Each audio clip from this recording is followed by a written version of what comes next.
అయోధ్య రాముని అక్షింతలు ప్రతి ఇంటికి అందడం సంతోషకరమని ఆకారం సర్పంచ్ కాస నాగభూషణం అన్నారు. సిద్దిపేట జిల్లా దుబ్బాక మండలం ఆకారం గ్రామంలో అయోధ్య అక్షింతలకు గ్రామంలోని దేవాలయంలో ప్రత్యేక పూజలు నిర్వహించి ఇంటింటికి తిరిగి అక్షింతలు పంపిణీ చేశారు. వారికి మంగళహారతులతో మహిళలు స్వాగతం పలికారు. ఈ సందర్భంగా వారు మాట్లాడుతూ అయోధ్యలో అతిపెద్ద రామ మందిరం నిర్మించడం గొప్ప విషయమన్నారు.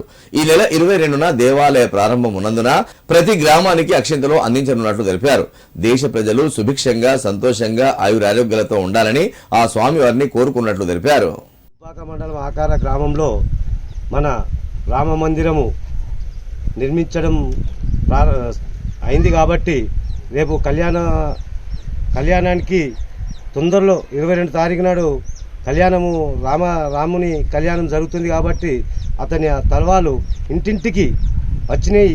ఆ రాముని ఆయన ఆశీస్సులు మా ఆకార గ్రామ ప్రజలందరికీ మంచి జరగాలని కోరుకుంటూ మేము ఇంటింటికి తనతో సాయంగా మా పిల్లలందరూ కలిసి ఇంటింటికి తలంబ్రాలు పంచడం జరుగుతుంది. ఈ అందరి మీద రాముని ఆశీస్సులు ఉండాలని కోరుకుంటున్నాం.